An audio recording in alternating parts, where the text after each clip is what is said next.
The old house creaked around Martha like a settling beast.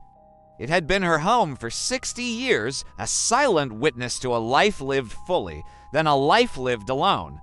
Her husband, George, had passed 5 years ago, leaving an emptiness that the house's groans and sighs seemed to amplify. She knew every inch of it, every loose floorboard, every window that rattled in the wind, but lately the sounds had changed. They weren't the familiar complaints of an old structure anymore. They were different. It started with whispers, faint as a moth's wing against a lampshade. Martha would be sitting in her armchair, knitting, and she'd hear it, a soft, sibilant sound from the hallway. She'd pause, her needles frozen mid-stitch, and listen, but there would be nothing. Just the ticking of the grandfather clock in the foyer, a sound that had measured her life for decades. She dismissed it at first. Old age, she'd told herself. Your hearing plays tricks on you. Then came the misplaced objects. Her favorite porcelain thimble, which always sat in the wicker sewing basket, turned up on the mantelpiece. Her reading glasses, which she religiously left on her knit stand, were found in the kitchen sink, submerged in a pool of dishwater. Small things easily explained away by a moment of forgetfulness.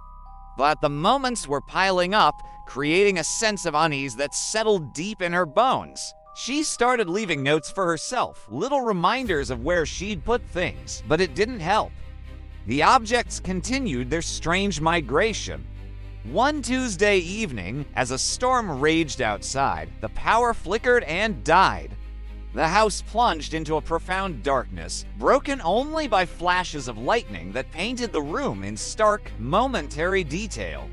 Martha fumbled for the drawer where she kept the emergency candles. Her hand closed around the familiar waxy cylinders, but when she pulled them out, they weren't candles. They were George's old wood carving tools, cold and sharp. A shiver, completely unrelated to the storm's chill, traced its way down her spine.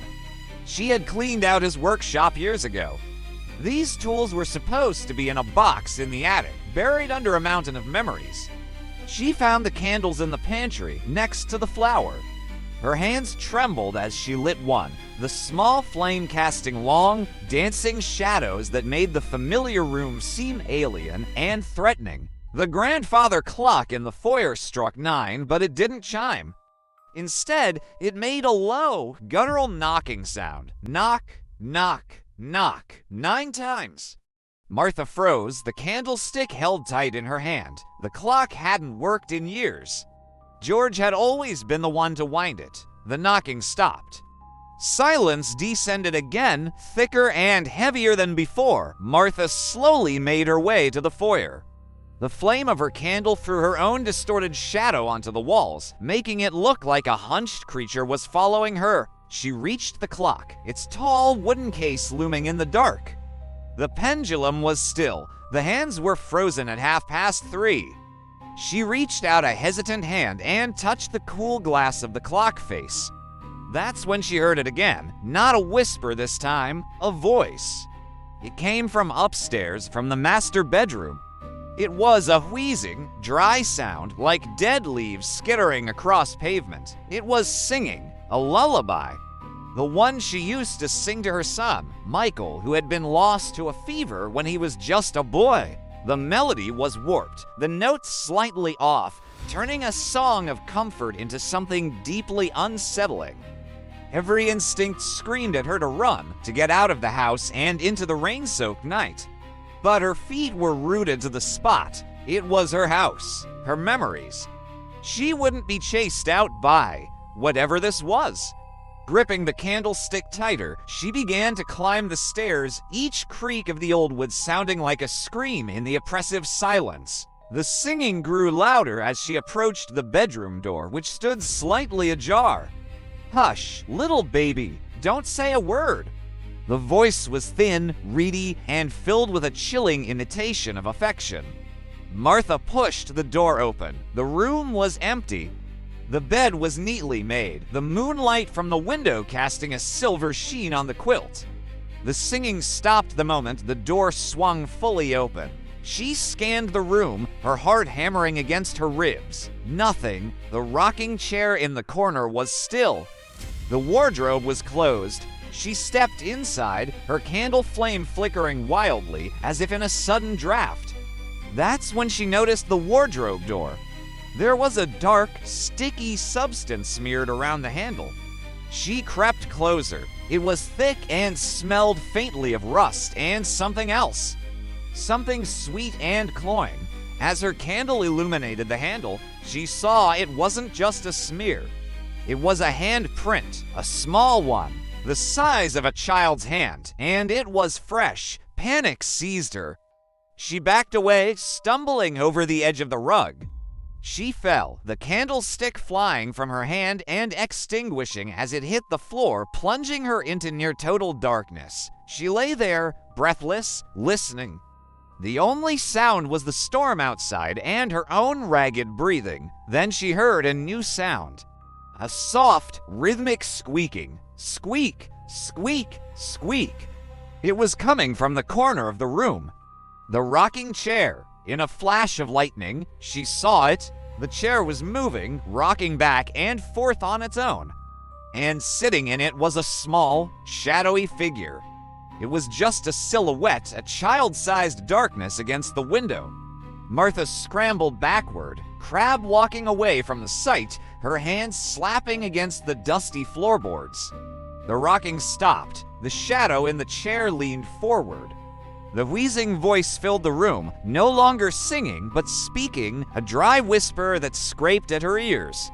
"Mama's gonna buy you a mockingbird." She screamed, a raw, terrified sound. She scrambled to her feet and fled. She didn't look back. She ran down the stairs, her bare feet pounding on the wood, not caring when a loose board sent a splinter into her heel. She fumbled with the locks on the front door, her fingers slick with sweat. The door finally burst open, and she stumbled out into the cold, cleansing rain. She ran all the way to her neighbor's house, hammering on their door until a light came on and a worried face appeared. She babbled her story, the words tumbling out in a frantic, incoherent stream. Her neighbors, kind people, took her in, wrapped her in a blanket, and called the police. When the officers arrived, they went to check her house. Martha waited, wrapped in a blanket on her neighbor's couch, sipping tea she couldn't taste. After what felt like an eternity, an officer returned. He looked at her with a mixture of pity and confusion. "Ma'am," he said gently, "the house is empty. There's no sign of a break-in. Everything is in its place." "No," Martha whispered, the chair, the voice. "The rocking chair is still," the officer continued, "and the wardrobe is clean." "There's nothing there, Mrs. Gable, just an old house." He paused. "But we did find something in the attic. We were checking all the rooms." It was a box of old wood carving tools, and tucked inside, there was a diary. Martha stared at him, uncomprehending. "It belonged to your husband, George," the officer said, his voice soft. "The entries, they're a bit strange. He wrote about the house, about the sounds. He wrote about hearing a child's voice, about seeing a small shadow in the corner of his eye. He thought he was losing his mind. The last entry is dated the day before he passed." The officer's words hung in the air. Martha looked past him, through the window, at her own dark house across the street. The storm had passed, and the moon was out now, bathing the house in a pale, ethereal light. In the upstairs window, the one to her bedroom, she saw it, a tiny silhouette, standing there, watching her. It raised a small hand and waved. The house wasn't empty. It was just waiting for her to come home.